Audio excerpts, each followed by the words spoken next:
All right, guys, welcome to this episode of Late Night TCG. I love it when you do that, man. Oh, yeah. Oh, God. So this is the sequel to the prequel that was over on PAK's channel. Yeah. So if you guys haven't watched the first episode and are not subscribed to PAK, make sure you go do that. Yeah. All right, guys, come on. My community, come on. We show all the love. Let's go. All the love.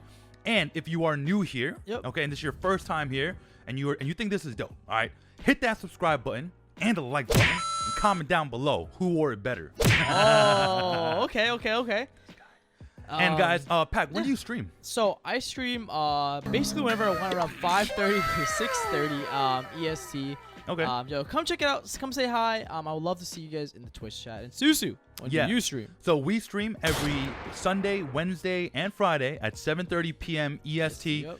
We were a very chill stream, you know.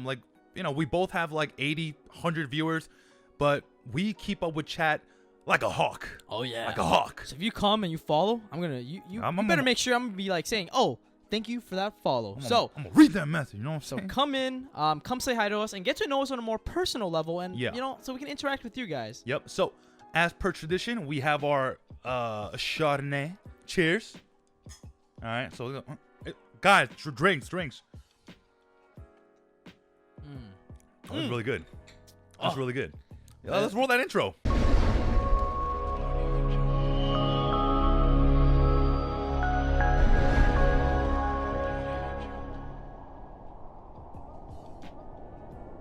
All right, guys, welcome back. So, like I mentioned before, if you didn't watch the prequel, in the prequel, we talked about investing in singles. Yeah, and so today we're gonna cover the opposite side of the spectrum, which is sealed only, or AKA product, right? Like, how can we now make money, not just from like, you know, taking that gotcha feeling, but rather like going in with a more, I guess, you know, safer kind of route, and that is product. Product, right? So, essentially speaking, if we're talking about singles, singles, like one card, right, will move up and down depending on the market, and then now you're keeping track of hundreds of cards, right? Where it is along the meta, right? But in terms of product, it's a lot easier in retrospect because you're thinking about, okay, Konami releases 2 products a month. Yeah. So essentially you have 24 chances to make safe money. Yeah. Right? Because if you can buy a case like at pre-sales, you're getting about $660, right? For a main set, yes. Yeah, $660 shipped to your front door. Shout out to YBM, by the way. Yeah. So if you do the math, $660 divided by 12 is like $55. $55 per box, right? And if you can sell that case for $720 pretty easily. Yeah, and get $60, and you know, it's really, really safe. I mean, the margin is like 10%, right? Correct. But I mean, also you do need like $660. Yeah, but much more I mean, capital. There are also gonna be situations where like stuff like Toon Chaos happens, right? Oh where my lord! The case actually went to like thousands of dollars. I think I saw it at 1,100. Yeah, 1,200. 1,200. Yeah. And you know, I mean, I'll be completely honest and transparent. I sold my Toon Chaos case for $1,200. You did? Yeah. I opened all mine. Oh, man. Why didn't you tell me, bro? I mean, I opened some of it too. I mean, you kind of like pressured me into opening some, you know. I did. I was like, yo. He was like, open now, open now. And I mean, we got some collector's rares, so it wasn't too bad. Yeah. And that's the thing, right now, when you're talking about product, as we mentioned before, like you need a lot of capital, You need a lot of capital. Because, so we're gonna disclose some numbers here. So PAK and I, we invested in the Megatins, right? Yeah. We bought 40 cases of Megatins. Right? And we spent roughly $3,200. Okay, yeah. Right? Wait, no, bro. That makes no sense. We just injured a case? So you failed math, man. You failed at math. I took Calc 3 for crying out loud. I know, but I mean, so like a case is around like $180, right? We got, let's say, around 40. It's around like $7,200. Right. Yeah. So, and we made back. Like, we still have some cases left, right? We have like 3 cases left. If you want some comment. But we were in the green even with like 8 cases left. Yeah, right. Because like let's say we sell for like 200 a case, you know, make like $20, but like if we sell like 40 cases, that's like $800. Correct. So, and that's the thing, right? We're not taking heavy margins on these like cases, right? Yeah. We're taking much smaller margins, but they move a lot easier. Right. Like they move, period. They move, period. Yeah, exactly. Right? Because like, let's say you have some obscure first edition Ultimate Rare, right? Right. I mean, realistically speaking, the market for that is fairly small. Right. Granted, they have deeper pockets, but still, it's fairly small. It's fairly small, yeah. And that's the really cool thing you guys have to keep in mind, that a lot of people who buy like sealed products are generally much more casual players. Or correct, people who are like, correct. They just enjoy that feeling of cracking open a pack, sniffing it like a crackhead, you know what I'm saying? What? And then pulling cards they're looking for. Bro, comment down below how many of you guys pull a Team Sam, bro. and be very honest with me. Right, okay? right. I mean, no, but to be honest though, a lot of people are in Yu-Gi-Oh for that gotcha feeling, man. That feeling of like, yo, I just spent $60 and I went plus, right? A lot of people like. True, right. It's like scratching like a lottery ticket. Like a lottery ticket or like a gambling ticket. Right, and a lot of people say pack value. I made back my pack value, right? So it's like, if you so if we're divvying it by pack, right? So it's $2.99 per pack. Right. So if you pull a $60 card, you've essentially 20x. 20x, yeah, right? That's and not like, bad. but here's the thing about booster boxes and product, right? The same thing with singles, right? You need to do your due diligence, right? Because like, let's say maximum gold. Right. Are we gonna go 40 cases into maximum gold? No.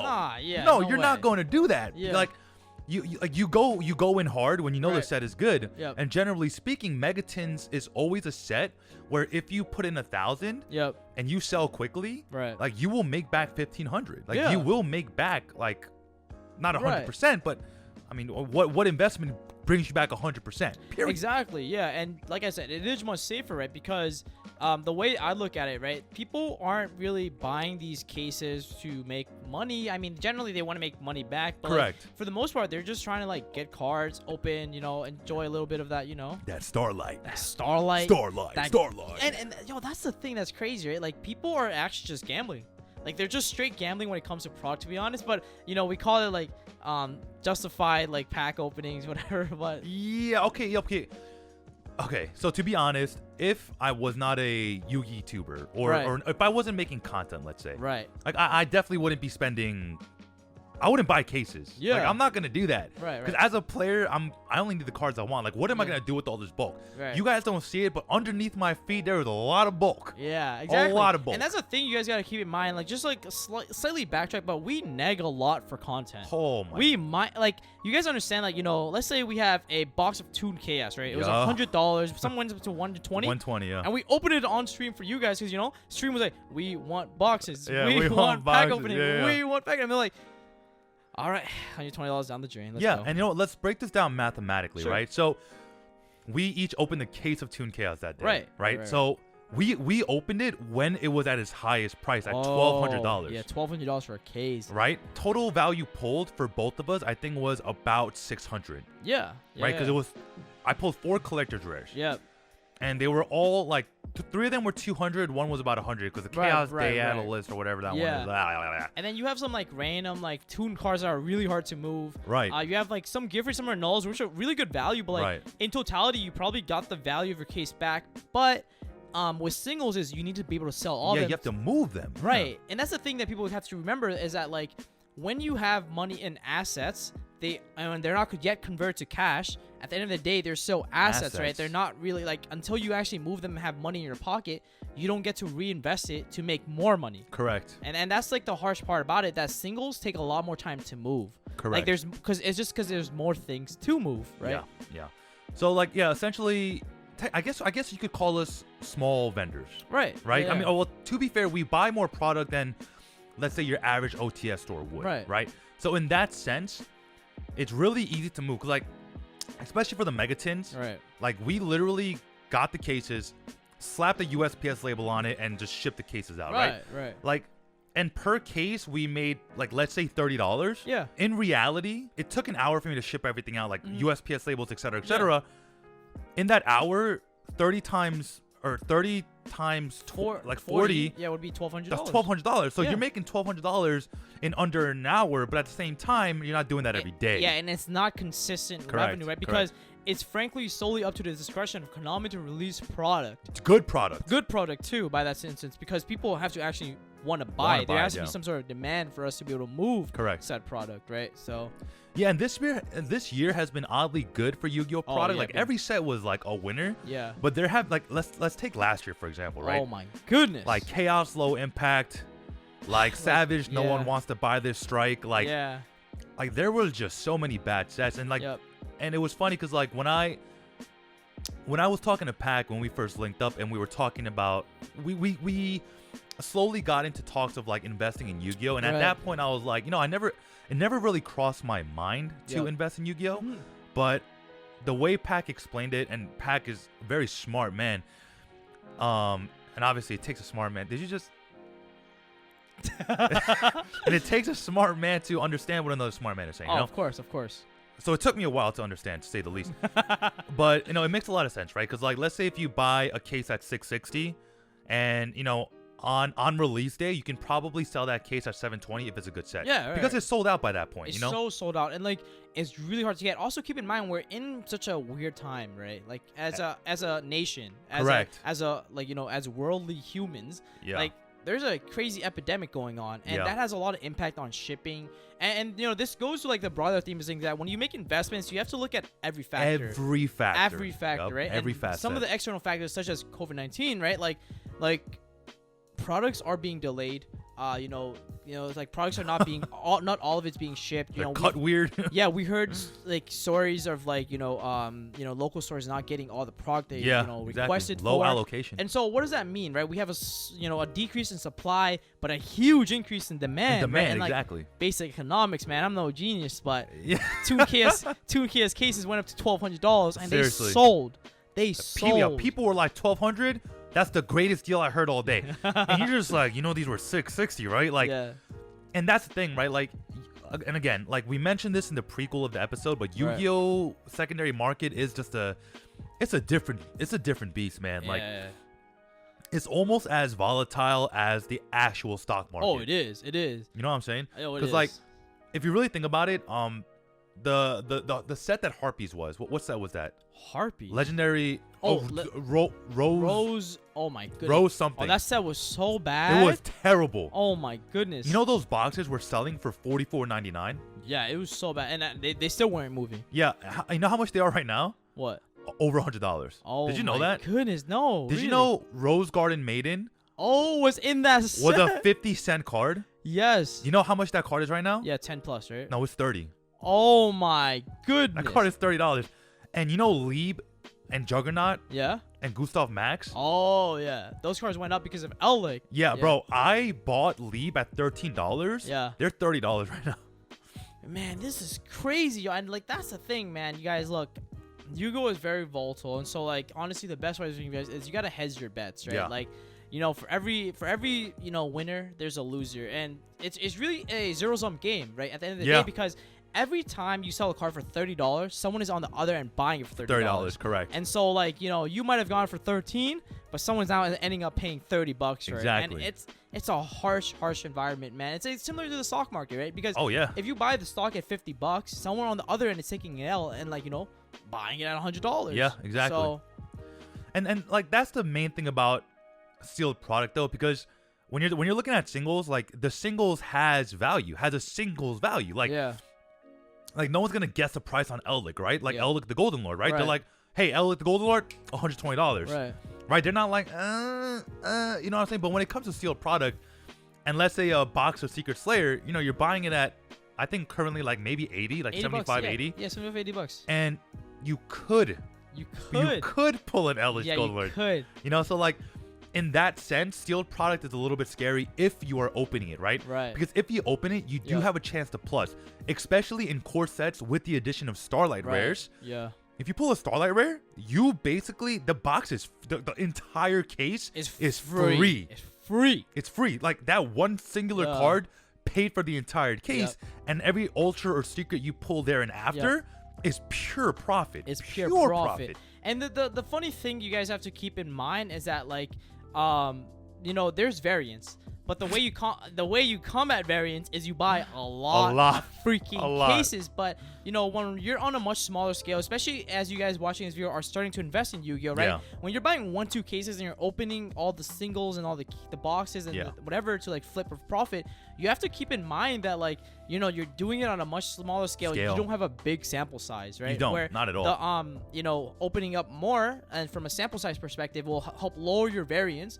But when you're opening 1 or 2, you better hope to God that you pull a Starlight, man. Yeah, and it's really funny because PAK and I, we split 5 cases of Rise of the Duelist. Right. And we pulled 3 Starlight rares. 3 Starlights in 5 cases, right? Man. So if we do the math, that's definitely because the original ratios for Starlight rares are 2 or 1 per 2 cases, right? Yeah. So out of 5, we pulled 3, meaning our ratio was higher. Yeah. So our variance was on the green, right? So our variance is green. Yeah.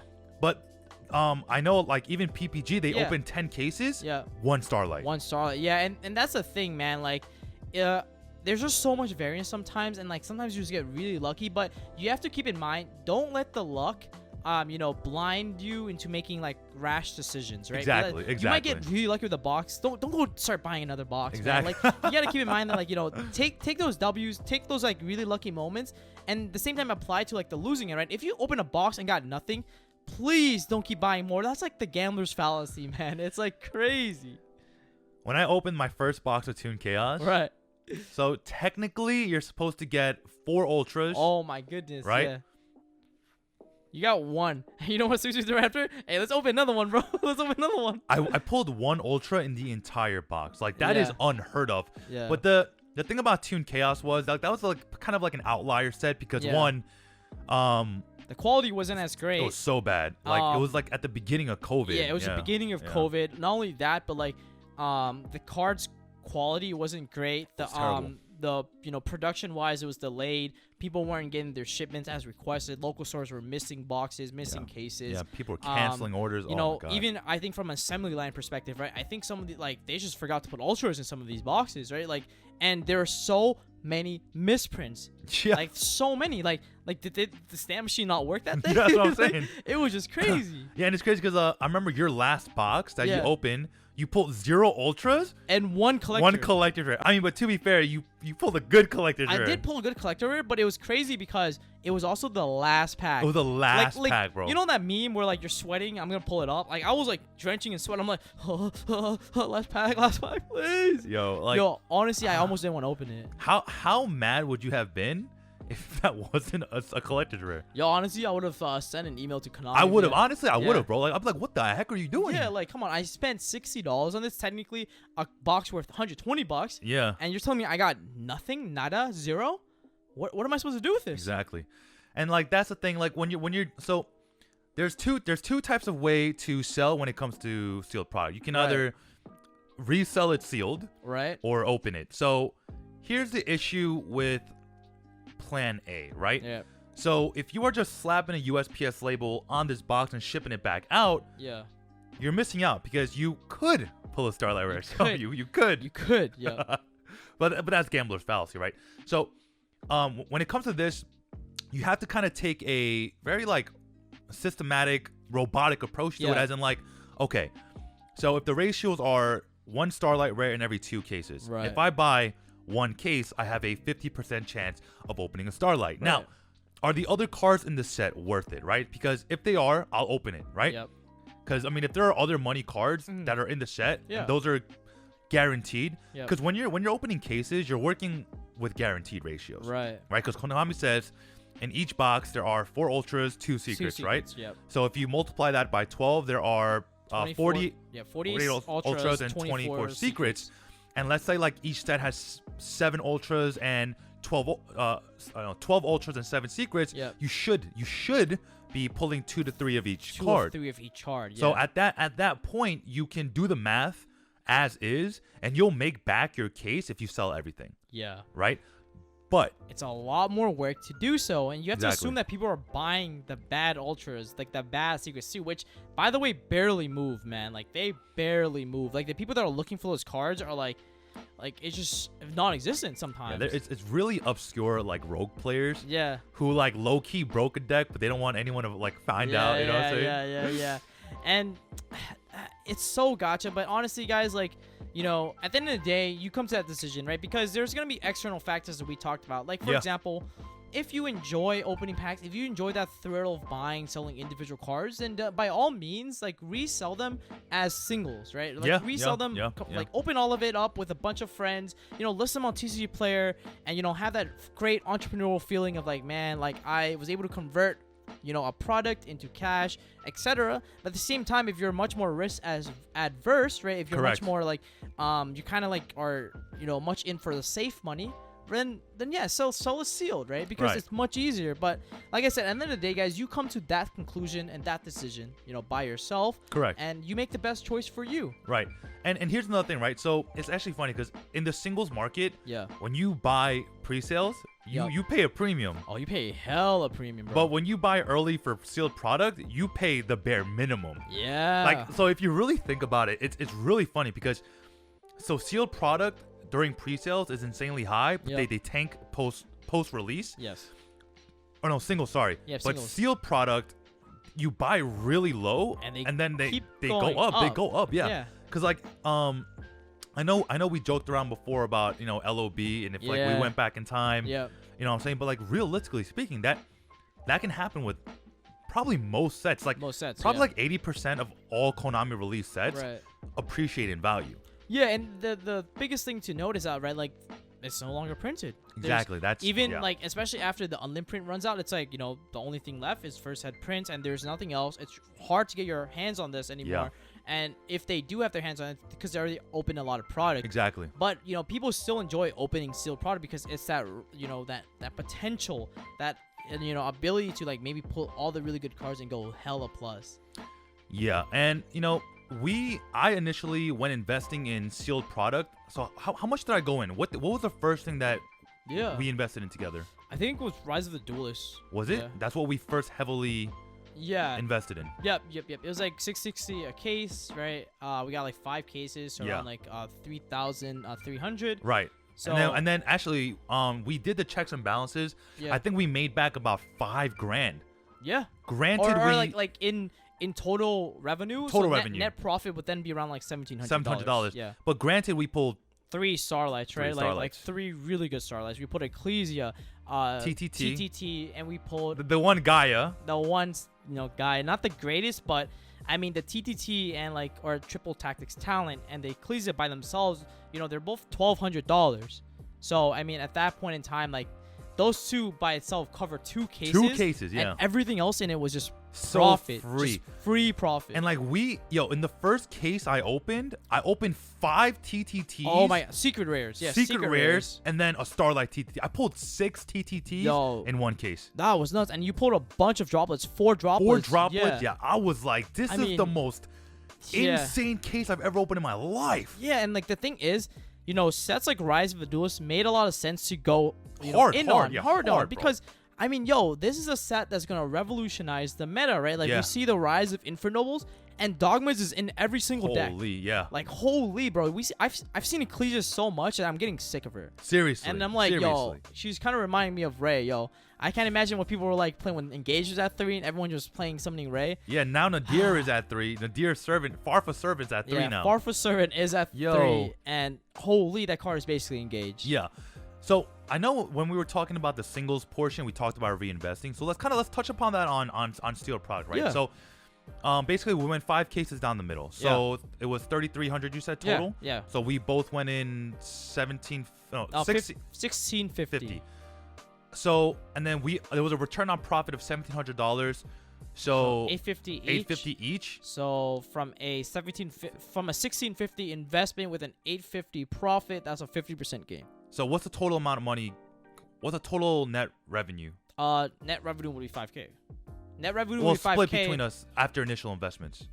So net profit. Yeah, so net profit would be 25. It will be $800 each.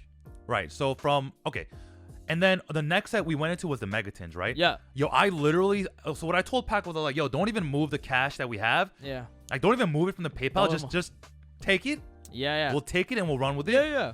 And yeah, we plussed again. So we took the $800 that we both made from Rise of the Duelist, and then we put it into Megatin, right? So like we said, like Megatin cases are around like 180 per pre-orders. And so, we made $20-$30 on each, and we basically got 4 free tins. I mean, 4 free cases of Megatins, right? Cases, yeah. So if we turn each of those cases, $30, we basically now made $120 from a free $800 that we made earlier. Yeah. So now that $800 turned into $920. Exactly. And so that's what we're talking about, like constantly reinvesting your profits so that you make much more. Correct. And that's the thing, right? Like, and like we actually for Genesis Impact. This is like months away. Yep. But we invested heavily. Heavily. And like when we get closer to December and like we have the podcast, then we'll disclose how much we bought. But it's insane. We could probably supply all the OTS stores in Jersey. Yeah. Like that's how many cases we bought.